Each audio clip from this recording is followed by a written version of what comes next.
my name is Jay McFarland, and I want to welcome you into this edition of Patient Preferred Presents. Today, I am incredibly excited to introduce you to Dr. William Novick and to tell you how he has helped over 10,000 children worldwide get the cardiac surgeries that they need, and how he has also spent an incredible amount of time and effort training and setting up programs in these countries and really risking his life. His legacy over time, I believe, is going to save millions of children's lives. And he chose this path instead of pursuing the regular path of a doctor here in the United States. His sacrifice, his service, and his dedication and love for these children is an inspiration. Well, Doctor, it's such a pleasure to have you on the program today. I always like to start out by asking our doctors, what did you want to be when you grow up, and how close are you to that today? Oh, boy. I would say I am at least 180 degrees away from what I wanted to be. Yeah, I had intended, so I grew up mostly in my teenage years in the state of Florida, and did a lot of snorkeling, and that eventuated into scuba diving. And so I spent a lot of time, in the water. We lived in Fort Lauderdale. So going down to John Pennekamp State Park, which is an underwater park in the Keys, hour and a half, 2 hour drive. So spent a lot of time in the water on the weekends. So I decided to become a marine biologist. Wow. Yeah. And I went to a small school in South Alabama that had a very well-known marine biology program. My parents were adamant that I would not go to Florida State, U of F, or University of Miami with all my rabble-rousing high school buddies. You go somewhere you can be a serious student. So that's where I ended up. And I don't know, it's probably our third or fourth dive, and we were going to go to a little bit below 60 feet, deeper than 60 feet on the dive. And I was ill and had not told anybody that I was ill, and imploded both my eardrums when we hit about 65 feet. And that was the end of my marine biology career. Wow. Right then and there. So my professor, after I got back and the ENT guys put me on, antibiotics and bed, my professor said, "So you want to be a marine biologist?" I said, "Well, I did." He said, "Well, you can be a shoreline marine biologist." No, thank you. No, thank you. So I enjoyed biochemistry as well at the university. And so I just shifted my focus over to biochemistry and became fascinated with it, and actually proceeded to seek a master's and a PhD in biochemistry, thinking I would be, a research doc. And that didn't last. So my doctoral mentor was a very famous cardiac and endocrine researcher at the University of Alabama, Birmingham, and he suggested to me after my first year in my master's program that you need to go to medical school, buddy. In the future, all the research money is going to go to the clinicians, and all of us basic scientists are just going to do the work that they need to have done. So why don't we do that? Why don't you see if you can get into medical school and go to the MD PhD route? Well, most of the guys that were going to be interviewing me for medical school, when you first start, they're all basic science docs. And so, they all knew me. Mm-hmm.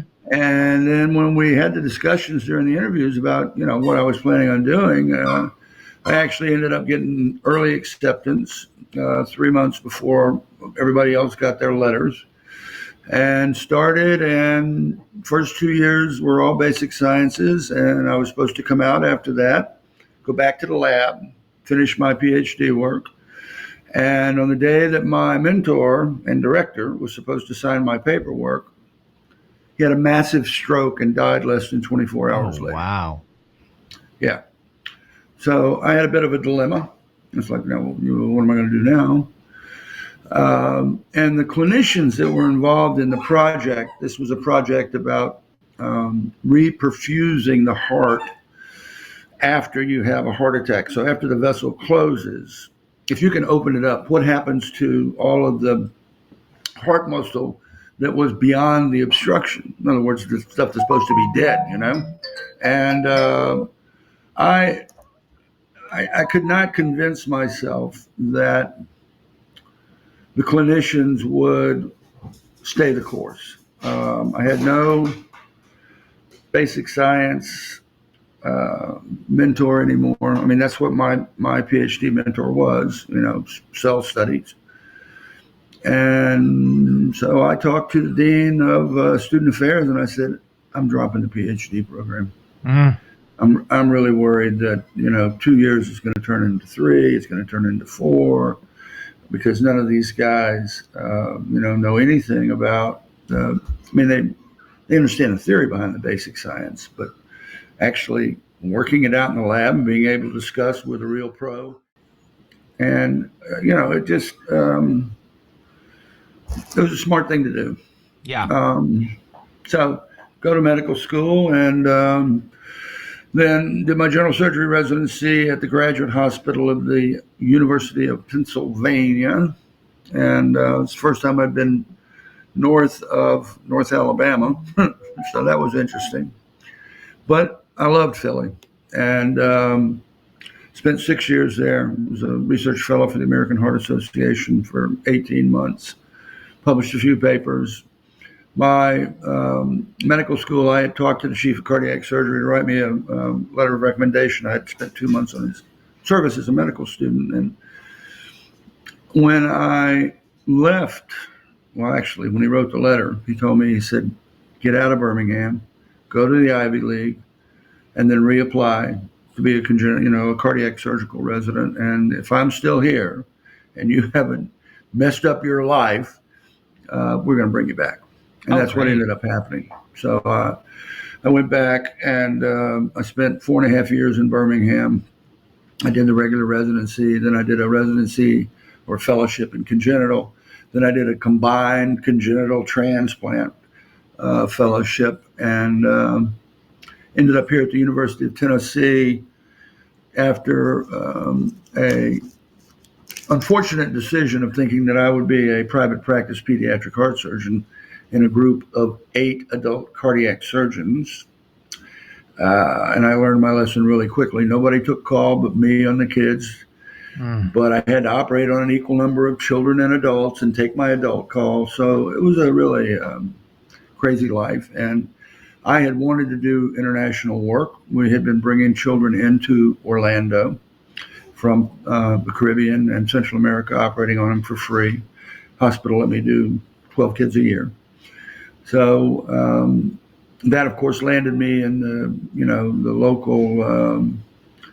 Where are you exactly? Are you in Salt Lake or Provo? Yeah. Yeah. So you have a citywide magazine, Salt Lake or the Provo magazine, right? Mm-hmm. So they came and interviewed me about operating on these kids for free, and I didn't think anything of it after that. I let it go. And about 2.5 months later, the office calls me. I'm down at the Children's Hospital, and the office calls me and says, have you seen this magazine? What are you talking about? Well, you have this article. You're article number 1 in the Orlando magazine. Yeah, okay. Yeah, but you don't understand. Okay. The cover of the magazine is Shaquille O'Neal because the Orlando Magic drafted him, and these magazines are flying like hotcakes. Yeah. So, my bringing a few kids in turned into a call to come and help in Croatia. And we took a team over, and we did it a couple of times. And I realized, okay, private practice, solo pediatric heart surgeon, not going to work. And I like doing the international work. So I ended up looking for a job, and the University of Tennessee wanted an international program. Marriage made in heaven. So I came here in 93, and I never left. And I have never, ever lived anywhere in one place this long in my entire life. 5 years, 6 years, 7 years, maybe, But, September of 93 until October of 2023, that's a long stretch. Yeah, that's a pretty good run. But Yeah. you've lived there a long time, but you have spent a lot of time traveling to other countries. I have, and I think the bug that really got me started on all of this was a little girl from Nigeria when I was at the University of Alabama, and she came with a diagnosis that our institution was world famous for correcting. And as a congenital fellow, I have to examine every child and go through all their records, and I did that. And she was scheduled for surgery the following afternoon, and I don't think your diagnosis is right. Hmm. So it ended up her diagnosis wasn't right. She had something far more complicated, and we could not perform a corrective operation on her because of the damage that had been caused to her lungs by this long-term, 12-year-long problem. So we did an operation on her. She felt better, and she gave me nightmares for about 6 weeks.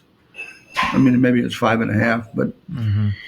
of me chasing her in the open savanna of Africa, and all of a sudden, just as I'm about to grab her, she falls off the edge of the cliff and into the abyss, and I couldn't save her. Mm. And that kept happening every night. And so two of my colleagues from Columbia there training for congenital as well, they'd come up to do some extra. They were both cardiac surgeons in Columbia already. They noticed this change in my demeanor, let's say. We have long days anyway, and we have early starts. I was routinely getting up at 4:00, 4:15 in the morning to, have my morning coffee and get my shower and do my ablutions and go to work and be in the hospital by 4:45. Well, when you get home at 11 and you're getting up at, let's be generous and say 4:30, you got 5.5 hours in which to eat and sleep. Mm-hmm. And I'm waking up with a nightmare about halfway through that just, shatters me, and it takes me 30 or 40 minutes to get back to sleep. So I got pretty caustic, let's say, and they noticed it because they scrubbed with me almost every case. And they said, "All right, why don't you come with us when we finish and come down to Bogota? And my program's going to be in this side of town. His program's going to be on that side of town. Spend a week with each of us and see if helping some kids in low and middle income countries is your cup of tea." That was on a Friday. I didn't have a nightmare that night. Mm. First night. Monday morning, I got an appointment with the boss at 06:30 after we'd finished making rounds in the ICU. And I told him what I wanted to do. And he said, "Okay, well, here's the deal. You've got to return to the old Bill Novick. I'm not sending the angry Bill Novick down to Columbia to mess up our reputation." I said, okay.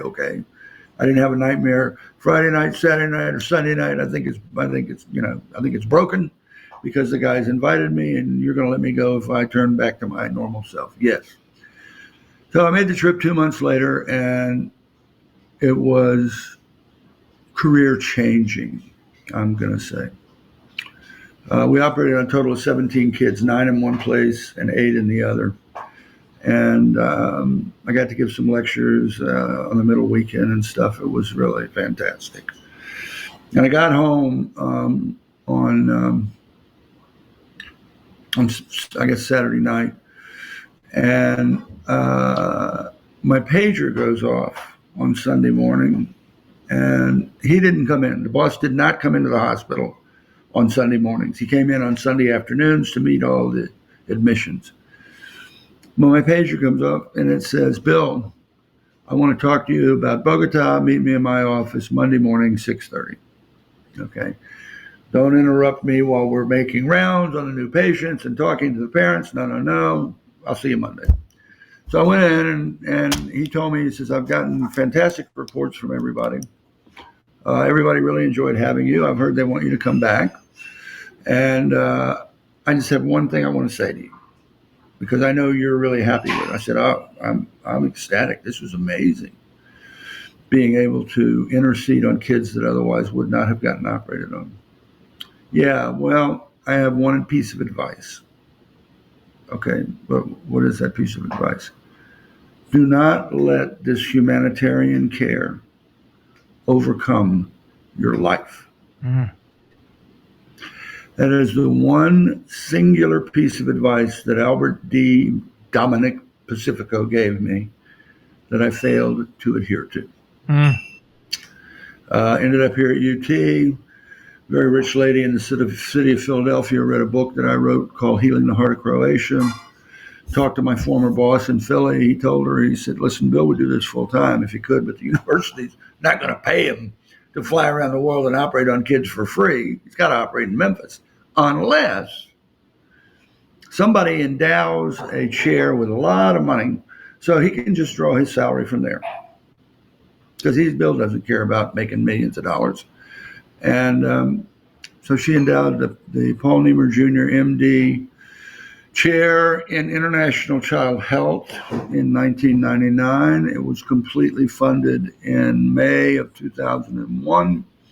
I did my last operation in Memphis sometime mid-July of 2001 and have never, ever thought about what a decision I made. I knew it was the right decision. Wow. And, I've started two 501c3s. First one was called the International Children's Heart Foundation. We ran that one from 93 till October 2014. And then we had a basic difference, we being the clinical staff, had a basic difference with the board of directors about who we should be operating on, where we should be going. And when I explained this to the staff, they asked me what I was going to do. I said, well, I'm going back to Libya, and I'm being told that if I insist on going back to Libya, they're going to suspend me as the medical director and founder and everything else, right? Well, then don't go. I said, no, this is wrong. No, we can't let them push us not to operating on Muslim children. We can't have them push us not to be operating close to conflict zones.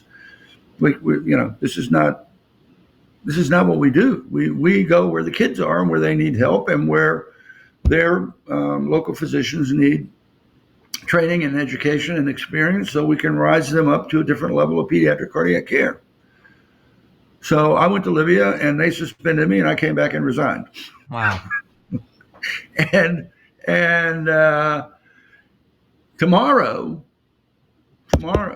is the anniversary of completing the new bylaws and charter for the William Novick Global Cardiac Alliance with all of the 30 co-founders that all flew in to do this. And tomorrow's the anniversary. So we've been doing this since, I guess we made our first trip as the Alliance probably the last 2 weeks of October. And we made trips in November and December. I think we made 4 trips before the close of the year, having just created this thing. Our 501c3 was granted retroactively because the lawyer that put it together has been a longtime friend of mine and is probably back in the day, well, there's no question, back in the day was the most famous lawyer in the city of Memphis. He was the personal lawyer for the first billionaire in Memphis. And so he knew all the guys up there in St. Louis in the IRS, and they stamped it. Yeah. Sent it back to us. Yeah. Okay, you're approved. Bye. So it's been a journey. It's been a life that I would not trade for any amount of money. Well, I don't know, maybe $1 trillion. I might trade it for that. I don't believe that. But I've been able to help develop programs. I mean, we've traveled to 36 different countries over the years, 550 plus, there's a couple more in there, trips of anywhere from 1 week to 6 weeks in duration. Wow. The standard really is a 2-week trip or a 4-week trip. Depends on where we're going, what they want, etc. This trip that we just got back from in Uzbekistan was 4 weeks, and we directly operated on 60 children, and we helped the Uzbeks with another 11 or 12. looked at the data today, and I can't remember. I think it was 12, another 12 we helped the Uzbeks with. It's all about program build. I mean, the warm and fuzzy is great. Don't get me wrong. There's nothing you will ever experience like the relief in the parents' eyes when you come out of the operating room and tell them, hey, little Ahmed did great. He's going to be rolling out of there in a minute. You just stay right here. You'll see him as they roll him into the ICU. We're not anticipating any problems. I can imagine. Yeah. You know, the relief on their faces after dealing with this and not knowing, are they ever going to receive an operation? Is their child ever going to be nearly normal or normal again? And so that warm and fuzzy is fantastic, and it drives a lot of us. But the real driver for me, I'm not sure I can say this for all my team members, is building sustainable, independently functioning pediatric cardiac care programs in low and middle income countries. We're making a documentary, and we've been working on it a long time. And one of the questions that they asked me at the very start was, well, how many kids you think, don't get surgery because they live in low and middle income countries and they don't have, adequate human resources, infrastructure, equipment, you name it. I said, well, we know approximately it's about 900,000 kids a year that don't get operated on. And the waiting list right now is about 8.5 million children who need surgery. Yeah. So that was in 2019 when we started the documentary. Okay. I was in LA last week. I came home for 36 hours from Uzbekistan, got on a plane and flew to LA to look at the nearly complete video, talk to some donors and do stuff like that. And I'm looking at the movie and I said, Chris, the producer, it's taken us so long to make this blooming movie that number is no longer correct. He goes, well, what do you mean? I said, well, now it's over 1 million a year. It's not 900,000 anymore. They're producing children faster than we're building programs. And so that really is my driving factor. Yes, on the site, come out of the operating room, parents are delighted. Yeah, boy, it's a fantastic feeling. But if we don't leave something behind,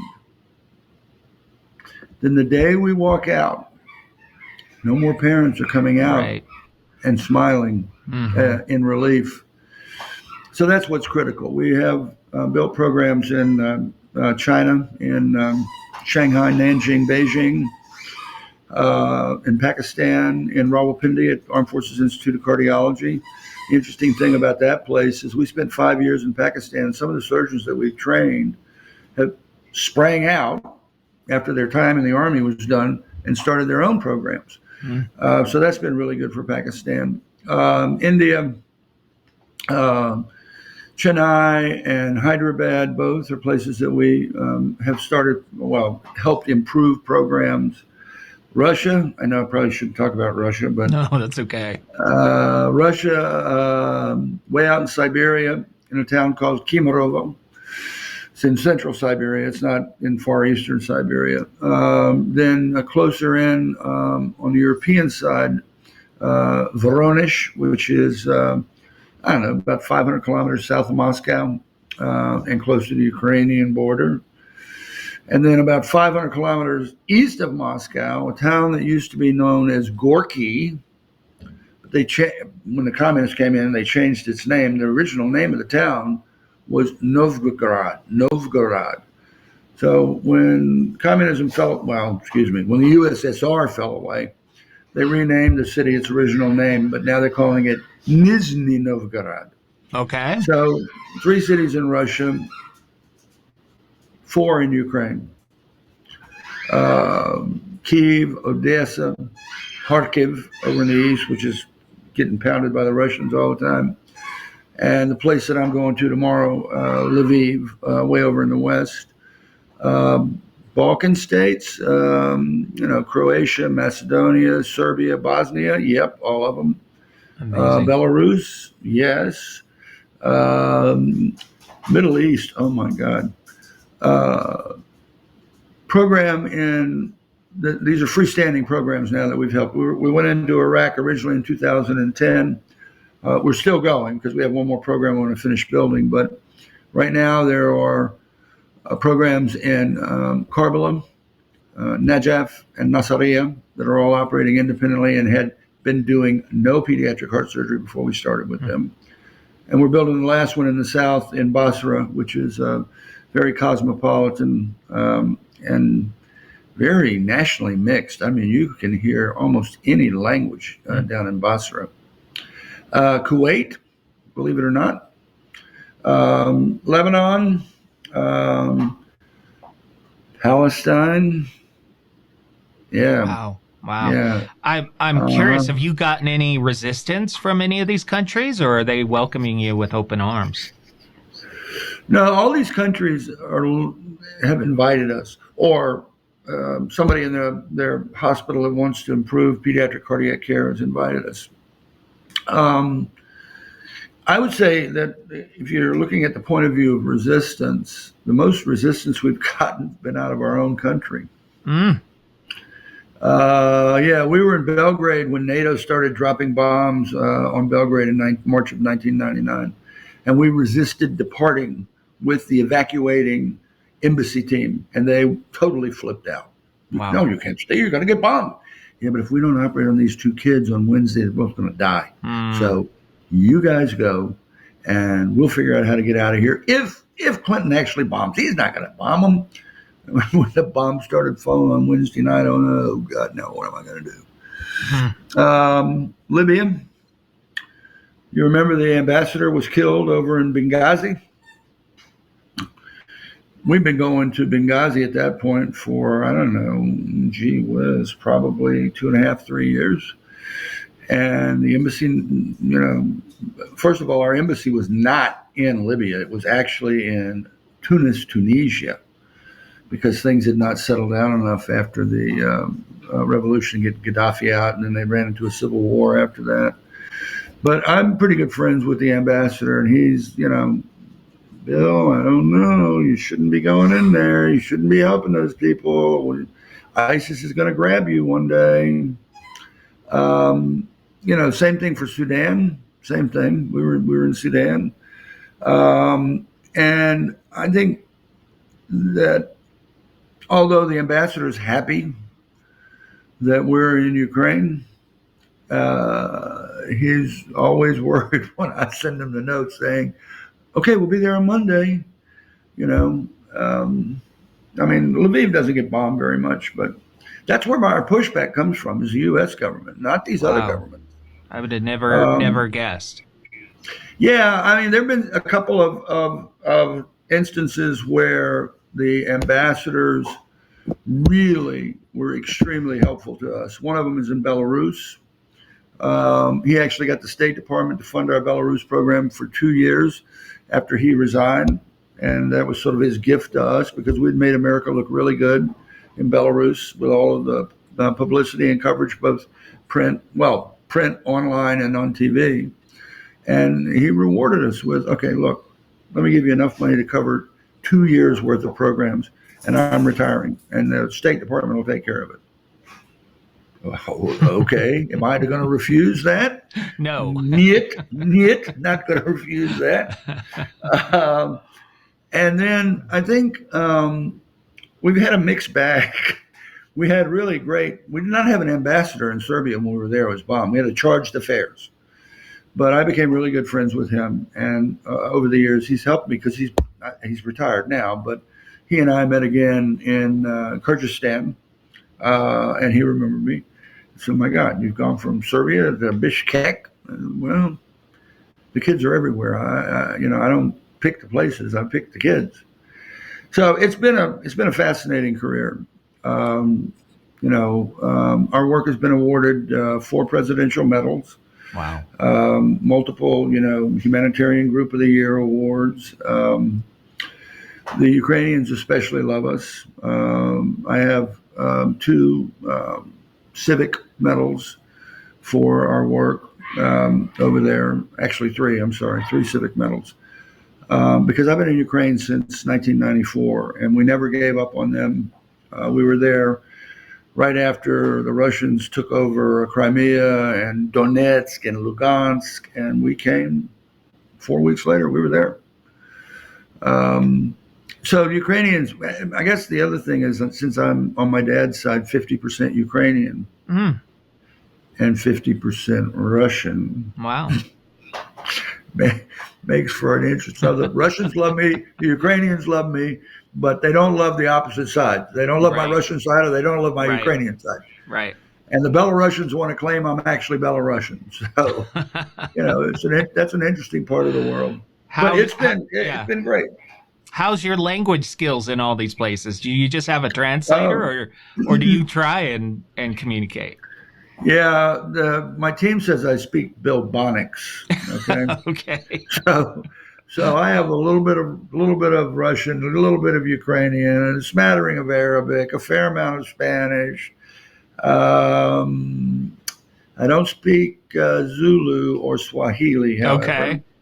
And we have programs in sub-Saharan Africa, but English. And I think what we have found over the years, as we've gone through this, is that more and more healthcare professionals are speaking English. I'm looking at some of the results here. Novick Cardiac Alliance, over 10,000 children have received surgery.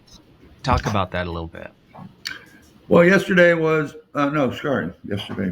I'm leaving tomorrow now. Everything's yesterday. Yeah. This morning, we held our management team conference, and we went over our stats. And so it's actually, it's 10,100 and something less than 50. Don't hold my feet to the fire on exactly, but it's 10,145 or 150 or something like that, children that we've operated on over all the years, starting in 93 with the very first trip to Zagreb, Croatia. I love the places where bombs have been going off recently.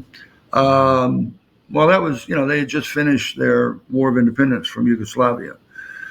So if you go all the way back to International Children's Heart Foundation, 20 plus years, and the 10 years that we've been doing this, it's over 10,100, let's just say, and over 550 trips. And independent programs exist now at 26 institutions that did not have significant pediatric heart surgery programs before. And some of them, honest to God, Jay, have gone crazy. We got to Belarus in 96, and the Children's Hospital was operating on about 130 kids a year. Their overall mortality rate was 16%. They didn't operate on anybody less than 6 kilos. So no newborns, none. Okay, so now they do about 700 kids a year. Their mortality rate is just above 2%, like 2.2 or something like that. No child leaves Belarus for surgery or heart transplant. Nanjing. Went into Nanjing, and the chief was retiring. He looked like he was 100, but they tell me he was only 70. And he had a young guy coming back from Shanghai Children's Medical Center. It's a big training program across the river in Shanghai. And this guy was going to inherit this program doing 230 cases a year with about a 6 or 7% mortality rate. Well, way back in 98, 99, that wasn't too bad. I mean, U.S. mortality rate averages back in those days were about 6.5%, 7%. But they were doing newborns. And Nanjing was doing no newborns and no very complicated cases. Okay, last year ending 2022, 1,200 children were operated on in that institution with a mortality rate of less than 3%. And yes, they do complicated cases, and yes, they do newborns. And so Dr. Zhuming Mo is a really close friend of mine. He wanted me to come back.